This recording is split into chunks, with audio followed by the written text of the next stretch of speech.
एक सिद्धांत है शिव जी की पूजा का, है शिव जी की पूजा का एक सिद्धांत होता है कि कब हमें शिव जी की पूजा करनी चाहिए।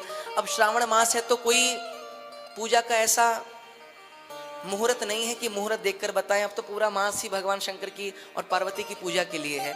परंतु यहाँ शिव पुराण के अनुसार और अनेक अनेक शास्त्रों के अनुसार ये मान्यताएं रखी हैं कि किसी भी महीने के कृष्ण पक्ष की प्रतिपदा अर्थात प्रथमा, अष्टमी और अमावस्या तथा शुक्ल पक्ष की द्वितीया व नौमी तिथि में भगवान शंकर जी का वास कहाँ रहता है? आप बताएंगे, हम नहीं बताएंगे,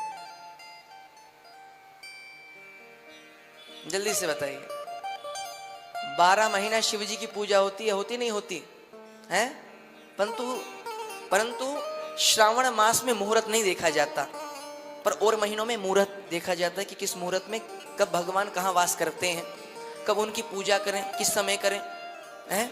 इस समय भगवान कहाँ होंगे? शिव जी पे जल तो चढ़ाने आ रहे हैं, चढ़ा सकते हो, परंतु रुद्र अभिषेक का एक मुहूर्त होता है, हैं? शिव अर्चन पूजा का एक मुहूर्त होता है, कब करनी चाहिए? शिववास देखा जाता है, शंकर का वास देखा जाता है कि इस समय शंकर जी कहाँ होंगे, हैं? तो इसीलिए शास्त्र कहते हैं कि किसी भी महीने के कृष्ण पक्ष की प्रतिपदा यानी प्रथमा, अष्टमी, अमावस्या और शुक्ल पक्ष की द्वितीया व नौमी, इन तिथियों में शंकर भगवान पार्वती के सहित विराजमान रहते हैं और शंकर की पूजा करना अति शुभ मानी जाती है। शिव जी की पूजा करना अति शुभ मानी जाती है और इस दिन भगवान शिव को कोई ना कोई एक विधि से यानी रुद्राभिषेक से, दूध से, दधी से शंकर जी की पूजा करके भोलेनाथ हर प्रकार के सुख देते हैं। अब दूसरी बात आई, किसी भी महीने के कृष्ण पक्ष की चतुर्थी, ये सुनिए नहीं तो लिख लीजिए, नहीं तो YouTube में देख लीजिएगा। किसी भी महीने के कृष्ण पक्ष की चतुर्थी तथा एकादशी, किसी भी महीने की कृष्ण पक्ष की चतुर्थी या एकादशी और शुक्ल पक्ष की पंचमी और द्वादशी तिथि में भगवान शिव का वास कैलाश पर्वत पर होता है। इस दिन रुद्र अभिषेक मंत्र से जो भगवान की आराधना करता है उन पर विशेष अनुकंपा, रिद्धि, सिद्धि, आनंद प्रदान करते हैं शंकर जी। इन तिथियों में भोलेनाथ कहाँ रहते हैं? कैलाश पर्वत पे रहते हैं, तो ये भी शुभ होता है। अब सुनिए तीसरी बात, किसी भी महीने के कृष्ण पक्ष की पंचमी, किसी भी महीने के कृष्ण पक्ष की पंचमी और द्वादशी तिथि तथा शुक्ल पक्ष की षष्ठी और त्रयोदशी तिथि में भगवान शिव का वास नंदी पर सवार होते हैं। इस समय शंकर भगवान नंदी पे सवार होते हैं और नंदी पे सवार हुए शंकर जी की जो पूजा करता है, ऐसे में संपूर्ण विश्व में भ्रमण करते हुए शिव जी की जो पूजा करता है, यदि इन तिथियों में रुद्र अभिषेक मंत्रों से भगवान की पूजा की जाए तो अभीष्ट सिद्धि की प्राप्त होती है। अगर कोई सिद्धि की प्राप्ति आपको करनी है, लघिमा, अघिमा, नाना प्रकार की सिद्धियां होती हैं। सिद्धियां भी अपने अपने प्रकार की होती हैं, छोटा बन जाना, बड़ा बन जाना, किसी चीज को प्रकट कर देना है या अंतर ध्यान हो जाना।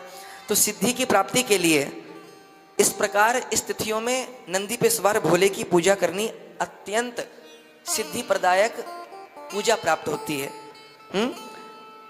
अब चौथी बात, कृष्ण पक्ष की सप्तमी और चतुर्दशी और शुक्ल पक्ष की प्रतिपदा अष्टमी और पूर्णिमा तिथियों में भगवान शिव का निवास शमशान में होता है। पुनः बोले, किसी भी महीने की कृष्ण पक्ष की सप्तमी, चतुर्दशी तथा शुक्ल पक्ष की प्रतिपदा और अष्टमी और पूर्णिमा तिथियों में भगवान शंकर का वास शमशान में होता है। वह समाधि में मग्न रहते हैं। यदि इन तिथियों में कोई रुद्र अभिषेक मंत्र से भगवान या किसी भी मंत्रों से भगवान शंकर की पूजा करते हैं तो इस समय वह शंकर की उपासना भंग कर डालते हैं और इस समय भगवान क्रोधित होते हैं और क्रोध के कारण ऐसे में भगवान आपको लाभ के स्थान पर महान क्रोधित होकर अनिष्ट फल प्रदान करते हैं। अनिष्ट फल प्रदान करते हैं। फिर भगवान शंकर प्रसन्न नहीं होते, उनकी समाधि टूट जाती है और भोलेनाथ बड़े अप्रसन्न हो जाते हैं। पांचवी बात, कृष्ण पक्ष की द्वितीया, किसी भी महीने की कृष्ण पक्ष की द्वितीया, नवमी तथा शुक्ल पक्ष की तृतीया और दशमी तिथि में भगवान शिव का जो वास है वह देवताओं की सभा में होता है, क्योंकि इन तिथियों पर वह सभी देवताओं की समस्याओं को हल करा करते हैं भगवान शंकर। यदि इन तिथियों में कोई रुद्राभिषेक मंत्रों से भगवान का आवाहन पूजन करता है तो इस समय भगवान शंकर क्रुद्ध हो जाते हैं, क्रोधित हो जाते हैं। भोलेनाथ इन तिथियों में अगर कोई पूजा करता है तो क्रोधित हो जाते हैं और उस भक्त को सुख के बजाय दुख दे देते हैं। किसी भी महीने की कृष्ण पक्ष की तृतीया और दशमी तथा शुक्ल पक्ष की चतुर्थी तथा एकादशी तिथि में भगवान शिव का वास क्रीड़ा क्षेत्र में होता है, क्योंकि वह क्रीड़ारत रहते हैं। इसलिए इन तिथियों में रुद्राभिषेक मंत्रों से भगवान की पूजा करना, क्योंकि ऐसा करने से आपकी संतान को कष्ट आ सकता है, इसलिए इन तिथियों में कभी भी भगवान शंकर की पूजा ना करें।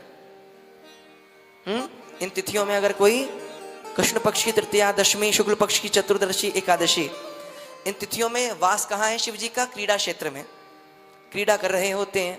और भोले बाबा का आवाहन पूजन किया, जल चढ़ा सकते हैं, तिलक लगा सकते हैं, आरती पूजा कर सकते हैं। रुद्राभिषेक जैसा महाअनुष्ठान अगर करते हैं तो भोलेनाथ क्रुद्ध हो सकते हैं, और इस पर जब शिव जी क्रुद्ध हुए तो आपकी संतान पर अनिष्ट फल की प्राप्ति होती है, संतान दुखी हो जाती है। किसी भी महीने के कृष्ण पक्ष की षष्ठी, त्रयोदशी तथा शुक्ल पक्ष की सप्तमी में तथा चतुर्दशी तिथि में भगवान शिव का जो वास है भोजन स्थल में होता है और वह भोजन कर रहे होते हैं। यदि इस समय कोई रुद्राभिषेक मंत्र इत्यादि भगवान का अनुष्ठान करता है तो वह व्यक्ति को भगवान पीड़ा देते हैं।